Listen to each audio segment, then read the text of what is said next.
Дозволете ми најнапред да заблагодарам за вашето присуство овдека и за покажаниот интерес за оваа јавна расправа која што организираме. Очигледно е дека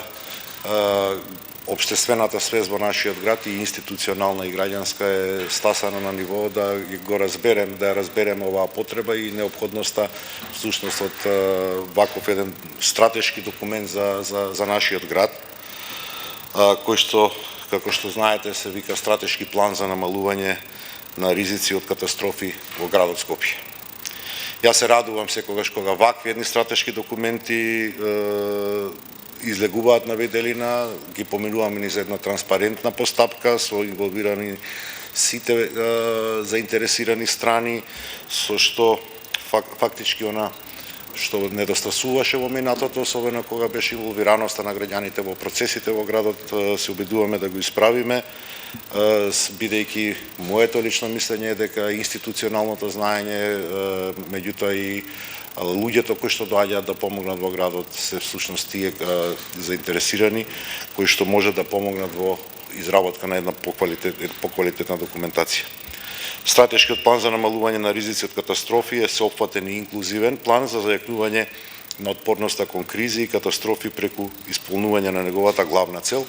а таа е до 2025 година Скопје да биде отпорен на хроничните стресови, акутните шокови со соодветно локално управувани и одржливи капацитети за превенција и влажување на ризиците, подготвеност и одговор на катастрофите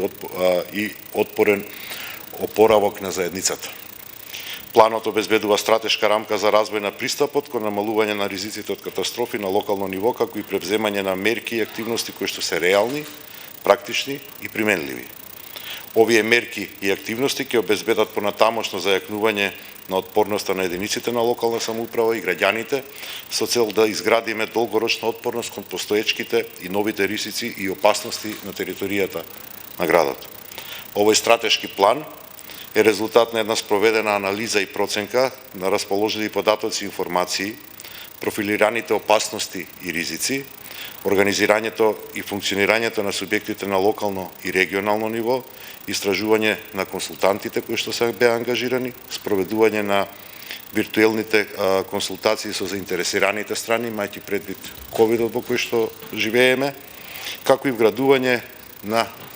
перцепциите на тие страни за постоечката состојба, за приоритетните области, за потребите и очекувањата кои што ги имаме кон градот.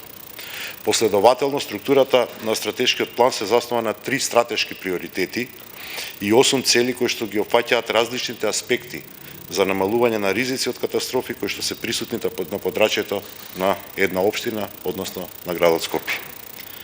Секоја цел има определен број на мерки и активности кои што се предвидени за реализација до крајот на 2025 година.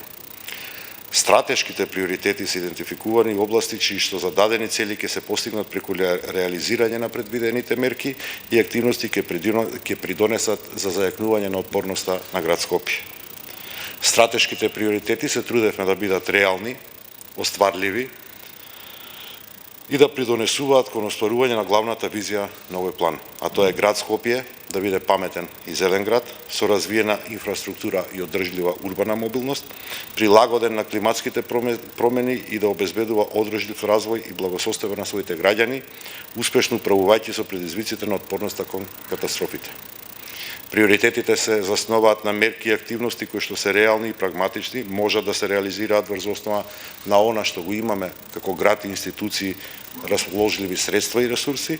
во партнерство со другите општини, дел од градот Скопје, субјекти, државните институции во градот Скопје, меѓутоа и со прекугранична соработка и со меѓународна соработка која што има градот. Станува збор за прв ваков документ во историјата на овој град. Јас лично ќе бидам и како таков, како квалитет, е еден сериозен исчекор на град Скопје. Јас лично ќе бидам задоволен, а тие што ме знаете и како работам, дека најмалку 2/3 до 3/4 од она што е поставено овој план ќе биде реализирано. Немам илузија дека можеме целосно, меѓутоа многу е битно да ги поставиме основите, за да може во наредниот 4-годишен период да имаме веќе целосно заокружен стратешки план на градот Скопје имплементиран. Покрај тоа, Во овие рамки се предвидени и мерките на индивидуалните активности кои што се утврдуваат кај носителите на овој стратешки план, меѓутоа и кај генералните партнерски институции кои што треба да го дадат својот контрибут во реализација на планот. Дефинирањето на потребните финансиски средства се определува на годишно ниво, преку буџетот на град Скопје, преку буџетот на општините кои што се во територија на град Скопје, меѓутоа и преку централниот буџет, како и донаторско учество на разни субјекти. Сосема на крајот, дозволете ми да подлечам дека секое размислување кое што може да произлезе по денешната презентација за овој стратешки документ за нашиот град е од огромно значење. Имајќи го во предвид искуството кое што вие, институционалната меморија која што вие пренесувате или ја имате, и може да не доведе или да не качи едно ниво повеќе во квалитетот на она што е планирано во самиот документ. Така што обезбедуваме на тој начин суштината, крајната цел е да обезбедиме што е можно поквалитетен и побезбеден живот на граѓаните во нашиот град, нешто што и досега се обидувавме да го правиме, а сега веќе конечно ќе имаме и стратешки план како тоа да го реализираме. Благодарам на вашето присуство, ве повикувам да една отворена дискусија и дебата, бидејќи безбедноста во градот, одговорот на градот кон кризите, отпорноста на градот кон промените кои што се случуваат, под градот се подразбираат нели жителите на Скопје, е за мене како човек, како градоначалник фундаментално и благодарам за вашиот придонес.